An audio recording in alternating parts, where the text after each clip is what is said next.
Welcome, everybody, to the news segment, Better on Draft Podcast, July 15th, 2022. Those of you listening, we will not be on next week. It is the Summer Beer Fest here in Michigan, so that's where I will be, is not hosting a podcast, but instead drinking just down the road from where I live at the nice park, enjoying 2 days of beer festivals. Let's go around and see what everybody is drinking, starting off with Tito. Tito, what do you got? So, continuing on with our interview earlier, I'm drinking the blonde from Partake Brewing. Also, double fisting. Also pulled out the pale from Partake Brewing. And you're going hard. I'm going hard. Tito's saying sober. Dan, what about you? All right. I've got myself a nice Black Butte Porter. And because you guys are raving about this, I can't wait to see what this is actually like, is this Cherry Goza. Oh, there you go. I've been sipping it. It's pretty smooth. It does not taste sour. It does not taste too salty. It almost just tastes like, honestly, it tastes like a little sour seltzer, like a cherry seltzer. Maybe like a White Claw, like the black cherry White Claw with a little bit of salt added to it. Nick, what about you? I actually finished the Cherry Goza. Now I'm switching over to the Pale from Partake. Well, from Larry Lim in the chat, guys, you could chat with us. We're live Friday night starting at 7 p.m. Facebook.com/betterondraft and Twitch.tv/bod podcast BODPODCAST. I've been in the works of cleaning my fridge. I'm trying to get rid of all the damn beer that was in there because I had all those Vermont beers and Maine beers that I bought before I stopped drinking for a bit, as well as all of our guest beers. So I've got a Big Drop Galactic Extra Dark to stay in the NA. But Yeah, you're going hard too. I'm pairing it up, smart ass. I would mute you if I could. I'm in charge of this thing. With this 10% Abolitionist Double Imperial Stout 2021 from Eastern Market Brewing. Oh, okay. So when you put it together, it's about, since this is a 16 ounce, like a 7.5% beer when you combine the two together. So that's what I'm doing.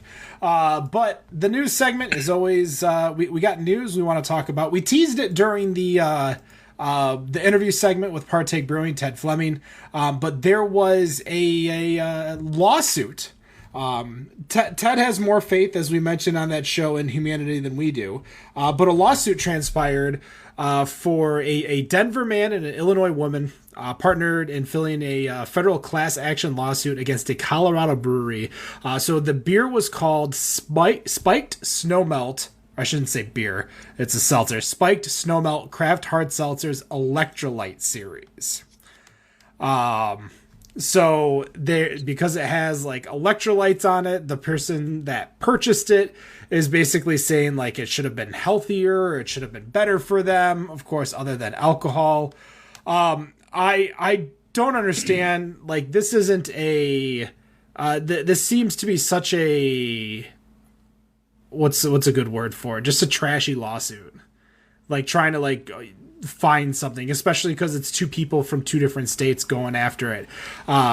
For me, it's a seltzer. It's a beer. It has alcohol in it. Like, it says alcohol. So if you're reading the can and it says sport hydration, or it says electrolyte or something like that, and it says percentage of alcohol, like, you should understand that alcohol is a downer. No matter what. That's why they tell you not to drink it with Red Bull. You're not supposed to mix the uppers and the downers. But you're not supposed to do that? No. Same with Jaeger and Red Bull.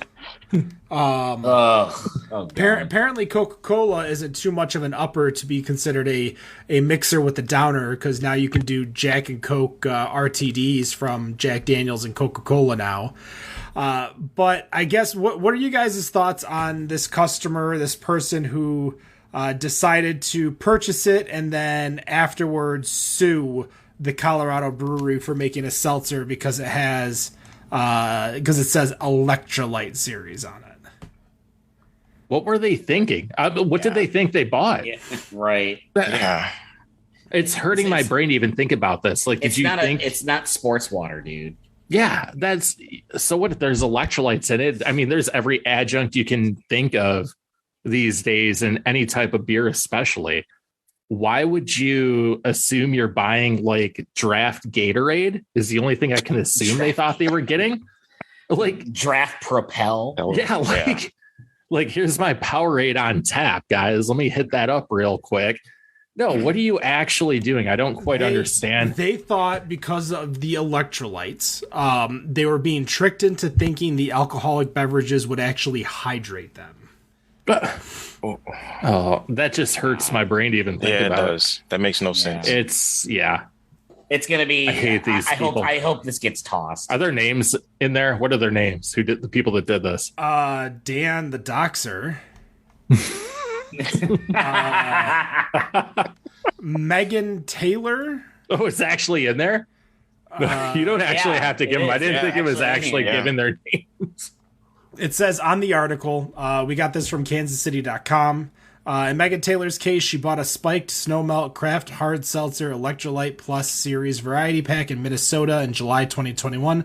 According to the lawsuit, she thought the drinks would hydrate her and provide her other benefits from the electrolytes. Other benefits. Similarly, Spencer Heinz, so there's your other name, Dan, congratulations, bought a variety pack in Colorado around March 2022. He also thought the drinks would provide health benefits based on the nutrient content claim, according to the class action complaint. Yeah, the name Spiked Hard Seltzer didn't do it. Yeah. You know, how much you want to bet they met on Match.com? No, they're more of a Plenty of Fish type of. Yeah, these are two different people who met up for the class action. So I'm guessing they found on some Reddit, like, you know. Oh, that tells you even more. Right there. Yeah, right. I wonder how many. Does it say anywhere about how many people hopped on this class? It's obviously class action. Not at this how many people time. hopped on? I'll jump on just so we can get a $5 payout, but it's still crap. So it's gonna get tossed. Yeah, the lawsuit was only filed on July 1st, so I'm guessing they're in the process of collecting names if anybody else wants to hop on. What's the website so I can sign up? Yeah, I'm not seeing anything in here that's promoting the website itself for where the class action site is. So we just got this from just the kansascity.com website, which is the Kansas City Star. I'm guessing their local newspaper. Was there a response in there from the brewery? No response from the brewery as of yet. Okay. No, they're not going to respond yet. And their lawyer will respond. It won't be what's his name from New Braunfels or anything. I know I bring him up a lot, but that's where I would go. Yes. Dedicating an entire book to the shit poster that responds to you. Yep. I wonder if they got confused by how they describe the electrolyte series. It says a custom sports hydration drink mixed blend. No, you don't get confused by spiked hard seltzer. I'm assuming now. I've never had this or seen this. Were they going for like an alcoholic like Gatorade or Powerade? Is that the kind of flavor they were going for? I'm guessing they just added it to call it something electrolyte infused. I have no idea. I'm guessing they added, some type of ingredient to be able to say it. And the only other thing I can think with this is they thought they'd get superpowers like you get when you drink a can of Four Loko. I think they were maybe thinking that was the kind of thing that was going to happen, but I don't know. They advertise it as the perfect companion for health-conscious drinkers living the active outdoor lifestyle. So, Oh. Interesting. Yeah, I didn't know that part. Yeah, that's I saw that at the end of the article down there. So that's on their website for the brewery. Oh boy. That kind of changes the whole lawsuit now. They may have screwed up with that one. I guess we'll have to wait and see. I still think it'll get tossed.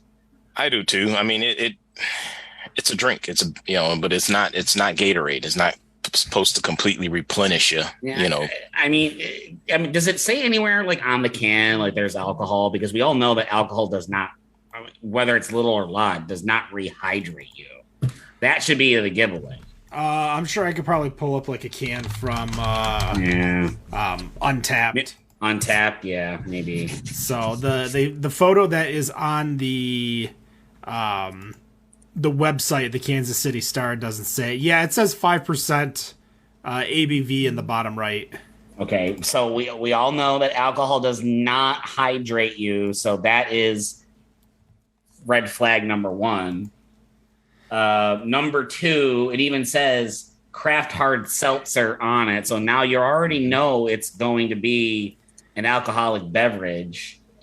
Maybe they shouldn't have used electrolyte as it. Maybe that's probably why. If they left that out, maybe it'd be a different story. Yeah, but it's I don't know. I think it's a stretch. There's gotta be some consideration of like, okay, alcohol does not hydrate you. This is common sense, and that's where I'm thinking. If I was the brewery, that's the thing I would say is that like name one other one that exists. Like if you could name a alcoholic beverage that's said to hydrate you or something like that. Yeah. Like you're putting assumptions into words because you've seen words somewhere else. Yeah. Like just because it has electrolytes, it doesn't mean that plants crave it. Like plants do not crave spikes. No. They don't? No. But thank you for understanding the Idiocracy reference in 2022. Oh my God. We got some other articles we wanted to talk about today. Let's go to Tito. Tito, what did you want to talk about today? So my article this week, I know I think we talked about this a little bit before, but just wanted to give a little detail about a new piece of legislature that was passed this week. Michigan bars and restaurants can now offer self-serving taps. So I just wanted, in the article, they give a little details as to how this is supposed to operate. So basically what they're saying is now restaurants and bars can set up taps in their establishment where customers can go up and pour their own beer or beverage. So just want to give a little detail behind the Senate Bill 656 was passed last week, allowing, bars and restaurants to do tabletop or wall mounted taps in their establishments in Michigan. In this new law, part of it, how it's going to work is that the law allows customers to activate taps, or it's kind of sound like tokens, really, but it's a prepaid key card that the establishment will give to the customer. And but the thing about these key cards is they're going to have to stay attached to the customer. So it's either by a lanyard or by a wristband. And so the customer will go up to the tap. They will basically tap their keypad to it, and it will pour them the amount of drink that they prefer. And so now, but the key cards are rechargeable. So if you run through however many you pay for, say you pay for 4 beers and, you get through your 4 beers, but then now you want to go for a 5th one. So it's up to the restaurant or the brewery's discretion as to whether or not they're going to sell you more. So that basically still puts the brewery in charge of not overserving somebody, or the restaurant for not overserving people. So there puts a little protections in for that. And also on these self-serving dispensers, they're also limiting on how much they can dispense. They can only dispense 96 ounces on a single order, but they're also set up so that they can dispense 16 ounces, 16 ounces of beer, 12 ounces of wine, or 12 ounces of a mixed cocktail. Now, the one thing you can't get in these dispensers is just straight liquor. Straight spirit, rather. Say a straight spirit. That's the only thing these cannot be set up for.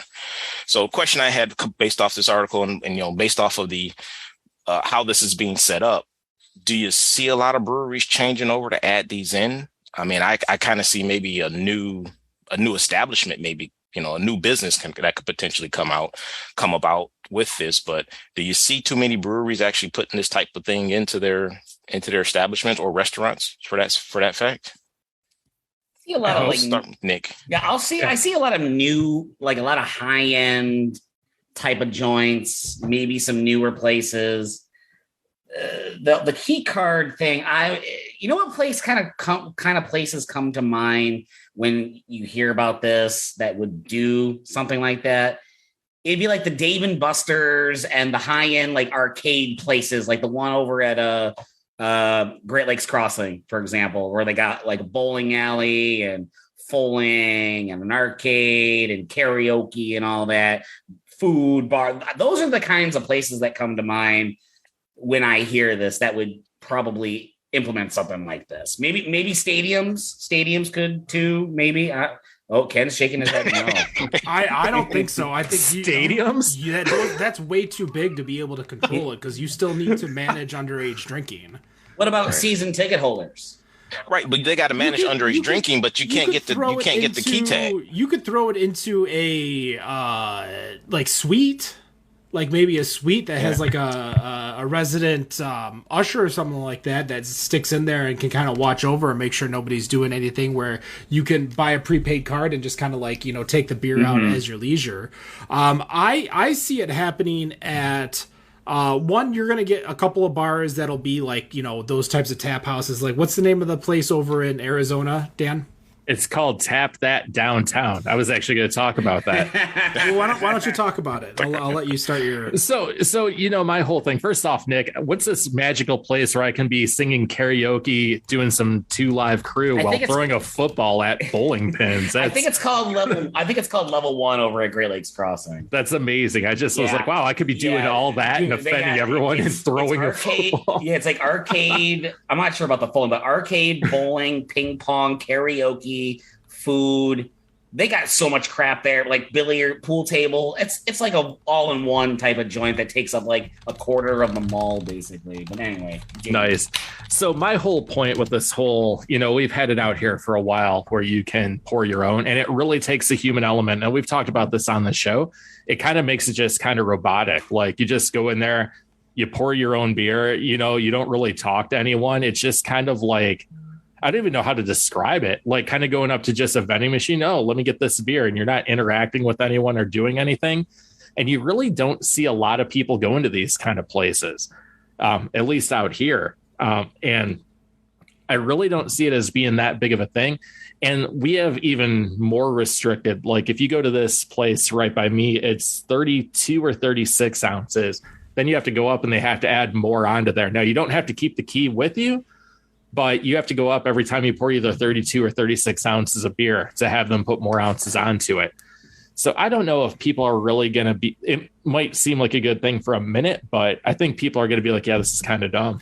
Michigan is 96 ounces, 8 beers. That's what the law says. Do you need like a special license to do this? I'm guessing it is just going to be your standard class, standard Michigan license, standard beer, beer alcohol license type of thing. Yeah, there might be different insurance you might need to buy, but I don't think different licenses that you need to buy. I wonder what a system like that would cost to actually implement in like a what's a medium-sized brewery? Nothing too small. I was just going to say, you don't see this potentially benefiting a small brewery that can't really get the big amount of wait staff or stuff like that. Yeah, small breweries tend to have like 1 or 2 people working. Honestly, yeah. You're that's a lot of money to invest in the technology. I could see it like a maybe like Brooks Brewing Ferndale. Maybe it's a decent sized place. It's in a good location. A lot of people going in and out, especially on a Friday and Saturday night. Like I was thinking maybe Detroit Beer Co. If Detroit Beer Co. would be good, since it's right by the ballpark. What about Beer Exchange? Detroit Beer. Would still go to that place. No. Well, yes, they do. That place is always packed when I've been there. But I don't see it be it's a lot of handles, though. Yeah, it's not only a lot of handles, but they already have a shtick.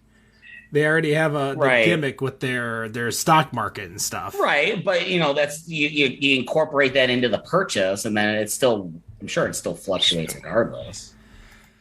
Yeah, I don't know if they're going to be able to tie in the softwares, because obviously you'll have to tie in both the pour software with the. That's beyond this show. That's beyond this show. Let's be real.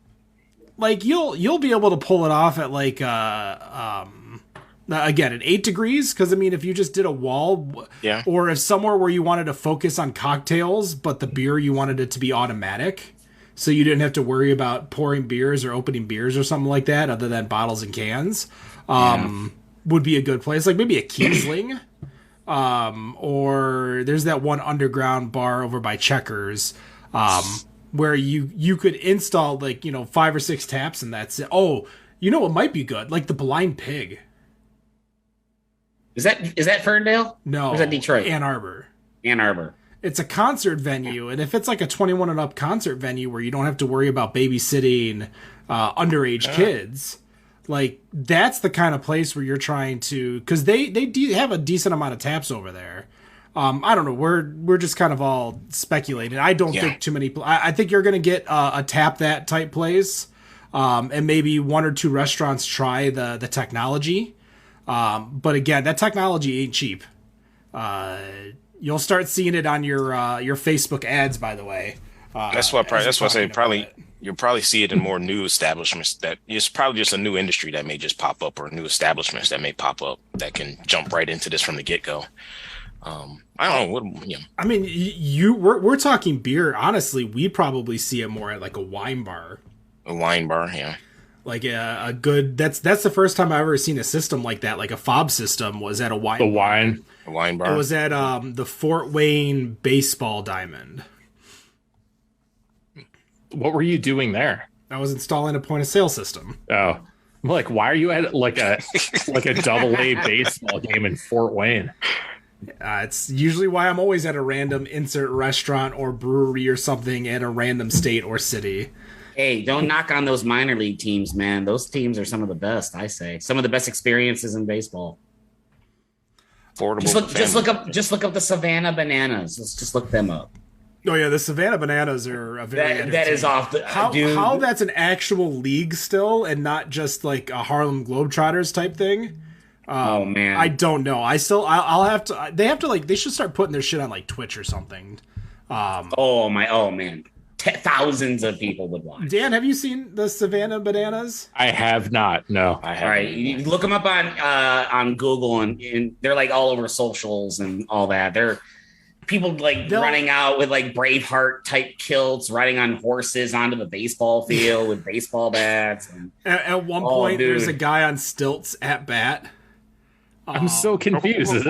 What is this? It's an actual minor league. Like there's 8 or 10 teams in the league. Like it's not like a AA, AAA. It's like a USPBL. Yeah, it's a USPBL short. It's summer short college short league. So these are all college kids that are still able to maintain. I think they're still able to maintain their college eligibility, so they can still play in a league. So they can keep playing and practicing.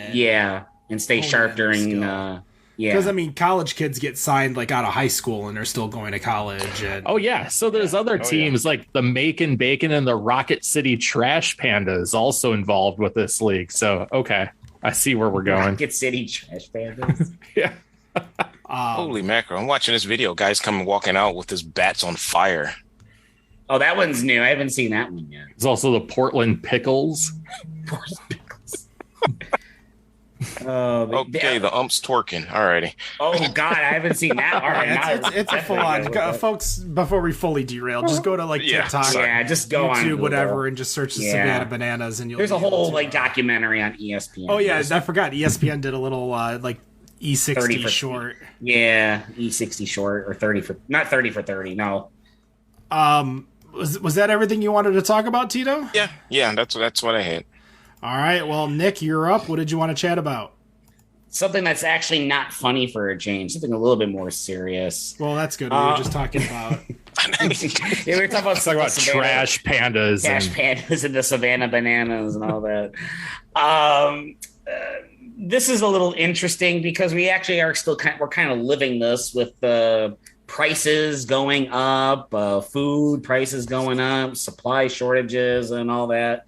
One thing that consumers are not slowing down in and are willing to accept is the price of beer rising, and frankly, consumers are totally okay with that.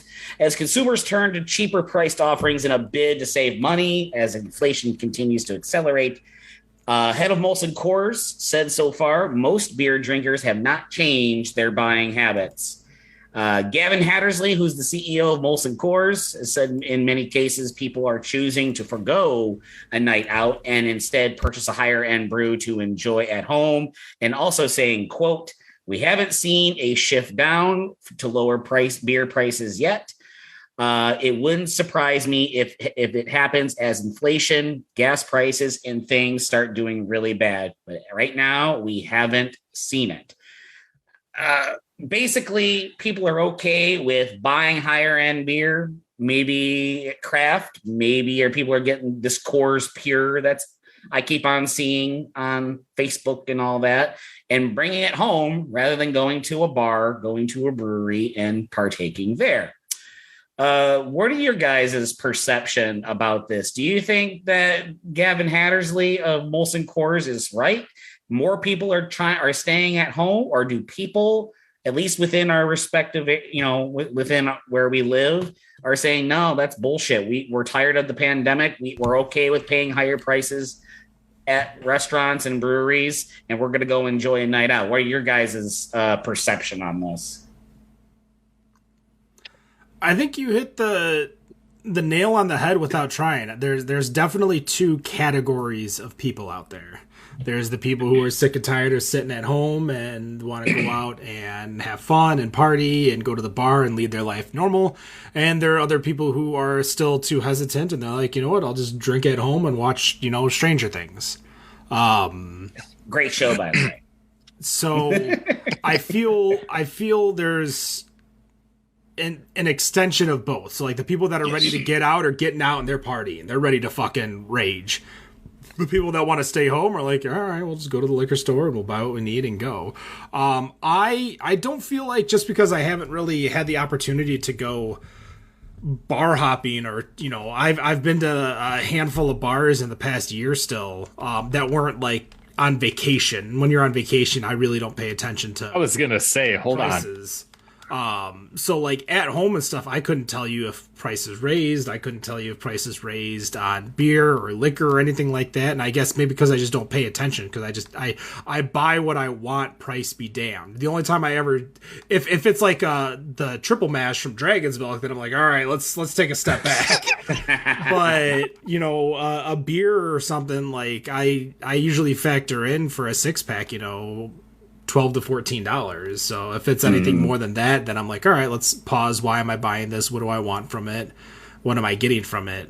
I haven't noticed any higher prices on the cheaper stuff either, like Tall Boys of Coors or Labatt or White Claw. But well, it's interesting you say that because they actually say that earlier this year when we started seeing inflation starting to kind of make its way into our world, that prices at Molson Coors did go up, very also slightly, going from 4 to 5%. So maybe people are okay with paying 36, 40, 50 cents extra, maybe $1 extra, and maybe they just don't notice.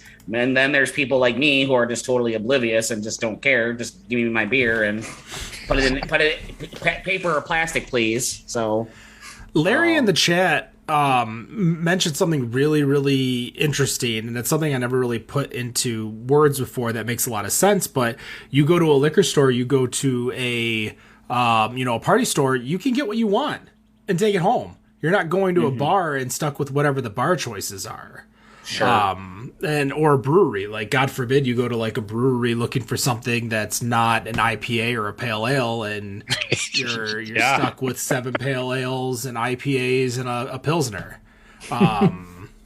Or, there honestly, like that trip, there was another brewery that I went to, where it was, 6 IPAs, 6 kettle sours, and a lager. And I'm spending exactly $0 at that brewery. But that's the thing you don't have to worry about when you're drinking at home is you're going to have what you want, or you can go get it. Or if you're in a state like Larry and you can get Drizzly, so you could probably get delivery. For us, that's a ripoff. you think prices are going up otherwise, get the Drizzly prices, then they're really the going Drizzly up. prices are for when you drink too much and you want to keep going, the party going. Like you're paying that premium because you're keeping the party going. You ain't paying the premium to get booze. You're just doing it so you don't drive. I mean, at least that's how the only time I ever use Drizzly is if I just don't have a car either. Like I use Drizzly when I went to Grapevine for QuakeCon every year, and we do like the first year we did it, the people called us, making sure that we ordered what we wanted to order, because it was about 40 people's order for a week worth of drinking. And then they gave us the number to call them next year and just be like, just call us, we'll deliver for free and charge you what you want. But yeah, I that's a great point, Larry, is that like when I'm home, like and the thing too is that if I'm at a bar, I feel like obligated to drink. Whereas if I'm at home and there's nothing that I want, then I just don't feel any obligation to drink. Or if I want to, I'll go to the party store and get it. But if not, then I'm just like, all right, I don't have to spend any money tonight.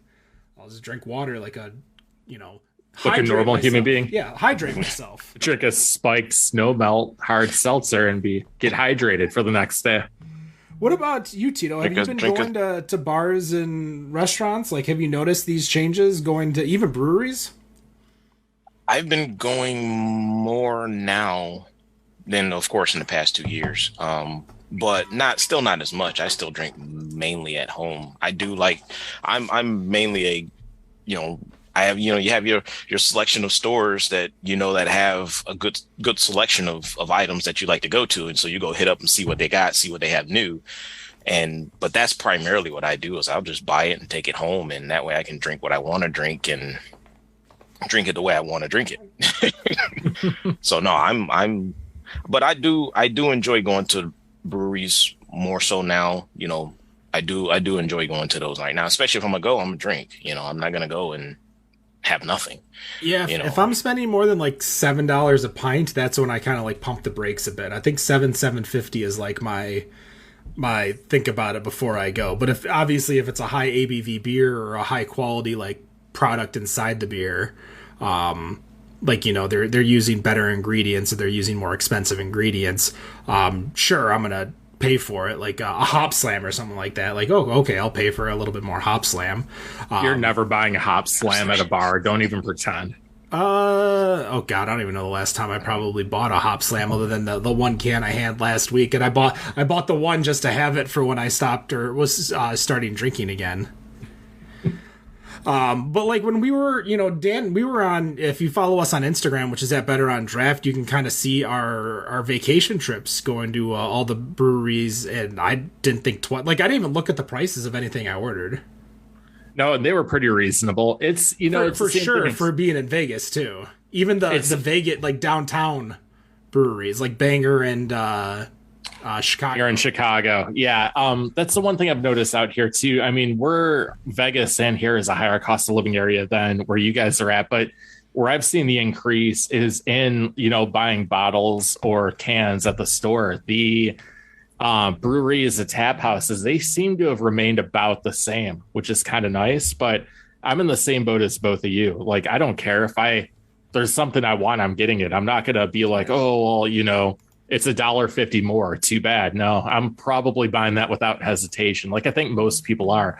Yep. I wanted to bring up, I don't know if you guys remember 2008, that recession much, but it was way different. The thing that people were doing were buying cheaper beer. So I think really craft beer has made a change to where people are like, no, I'm not giving up the good taste of that, versus back then people were more willing to, go down to the old tall boy of Miller High Life, or, something to that effect, getting the 40 of King Cobra like I was doing all the time. So, I think that's really changed because people would rather have something that tastes good than just have it to have it. So has COVID made people appreciate their taste buds more? It's entirely possible, which is a good thing. I think there's also been like a generational change where the younger generations are paying more money for higher quality foods and not necessarily going for for the McDonald's hamburger. Yeah, no. Like I think obviously the same group of people will go crush like $10 at Taco Bell, but these are the kinds of people who will go eat brunch and go to like, you know, Parks and Rec or go to One Eyed Betty's or somewhere where they're going to have a lot of more flavor for what they're purchasing. And I think that's just a generational change, because I feel we don't have a lot of people in my generation don't have the ability to spend on a lot of things like the older generations were able to do, like vacations, and they instead take the money, you know, and this is what people rag on them for. Oh, you got to stop buying your avocado toasts and your venti macchiatos, when in reality it's the only thing that makes them happy. You laugh, and it's just sad because it's true. They might need to talk to a therapist about that. I mean, I'm all for mental health. I go to hungover or not, I'm at therapy every Saturday morning. So I don't know how old you are, Tito, but I'm a Gen Xer. I hear shit like that. I'm like, you need medical help, like mental help. If you're in that generation and doing that, I'm sorry. I mean, that's most of us, Dan. Sorry, just is. Actually, the majority of the show is Gen Xers and not millennials, but we'll leave it at that. I'm sorry, I'm the baby of the show. You and Nick. Yeah, I'm sorry. The baby with the God complex. Dan, what article do you have? Anyways, you know, I brought a... Jesus Christ. I brought a feel-good article today after a couple of weeks of doom and gloom. Going back to modern times, we're going to talk about something that and a little bit of education here that I didn't even know about, and I kind of follow this kind of thing in general. But turns out that California is getting its first native-owned brewery and distillery. Pasquenta Brewery and Distillery is the first tribal-owned California distillery. Come to find out, and I didn't know this, there's only a handful of tribal-owned distilleries in the U.S., and it's hoping to be a model for others. So going into the history here, there was a law going back to 1834 that didn't let tribes do anything as far as distilling or selling alcohol on the reservations. Now, back in 1953, they were allowed to sell alcohol. That was amended so they could do that, but production of spirits was still prohibited. This all changed just a couple of years ago, back in 2018, that allowed them to actually, and the name of this kills me, and this is my Beavis and Butthead mentality coming out, so here's the Gen Xer thing, but the 1834 Indian Trade and Intercourse Act was actually changed to allow them to actually start brewing beer and distilling spirits. So what I wanted to talk about is, you know, just a feel-good thing. It's great to hear that the Native Americans are actually to do something like this. You know, the government really does control the reservations, really does have kind of a lockdown of anything they can do. They went through a similar thing, from what I'm understanding from this, with the gambling back in the 80s that allowed them to open casinos. Do you see and hope that this will kind of open up for that whole section of our country to, you know, be able to move forward and open things that are popular, like breweries and distilleries, and just help them kind of come into modern America where, you know, we can drive 10 minutes from where I'm at to a reservation. The biggest one that covers 4 states is just a couple hours north of here. They do kind of live in the past and kind of in, you know, I don't want to say poverty, but it is kind of poverty and kind of just held back by a lot of things that go on. Do you see this as a good thing? And hopefully it will help, you know, these tribes kind of get a foothold and come into more of modern America and just not be like, oh, casinos and nothing else. I see it as a big step forward, and I hope to see more of it. I mean, this is a really cool article. Yeah, if you take a look and read into it, it's really great. You know, and I was looking back, there aren't too many native-owned breweries even off of reservations right now. So it's really good to see something like this go on. Ken, there's a great one if you make it out to Albuquerque this year to check out, that I'll send you some information on, but it's kind of exciting to see. Yeah, I'll be in Albuquerque at the end of October, beginning of November, one of those weeks. Excited to go check out a bunch of stuff over there. No, this is great. I feel like this is one of those things that kind of just got like overlooked, and without anybody necessarily pushing hard for it, nothing was going to happen. And now that out them pushing, yeah, because they've, you know, always looked at the natives as, alcoholics because they were kind of restricted and had nothing to do. And you think about a law from 1834 was restricting them from even being able to do this in 2018. Yeah, to do it on Indian land, Native American correct. land. Like, correct. That's the important caveat, because obviously they could have went to another city or another area and opened up. But with that, obviously there's, probably tax benefits to have the business and people come in for the business. It also helps the reservation for jobs, if they're going to start distilling and having a lot. Like, it's just, all in all, it's a good thing, and I'm glad that they're able to do it. And I think the issue is just nobody necessarily fought for it hard enough to make it a point, because that's the one thing we see here in Michigan, is that there's a lot of laws that need to get changed, but without someone advocating for it, nothing will get changed. Well, that's the problem with the Native Americans is, they have to deal directly with the federal government. It's not the states deciding to do that. Yeah. And, dealing with the federal government, you can have all the lobbying in the world, but if you're not greasing the right palms, it's kind of hard to make things go down. Yeah, and you need the right representative to also push the bill, too. Like, you need a representative, let alone the right representative. Yeah. Yeah, and plus, they can build up a whole bunch of momentum, but then as a regime changes, then they're just... all that momentum is just gone. So it's like I say, this is awesome that this has gone through. Yeah, absolutely makes it a lot of fun. But like I said, a little good, feel good type of thing. It's something that's really overlooked if you're not out this way, especially since all the reservations tend to be out here. It's really a great story. All right, well, that's going to do it for the news segment, July 15, 2022. Once again, we will be gone next week. We will be back in 2 weeks. Third time's the charm with this guest, XED Beverages. Oh, I'll get those out of the closet just so he doesn't show up. Cool. That's going to do it. Better on Draft Podcast. No matter what you think of your beer, we think it's Better on Draft. Have a good night. Peace.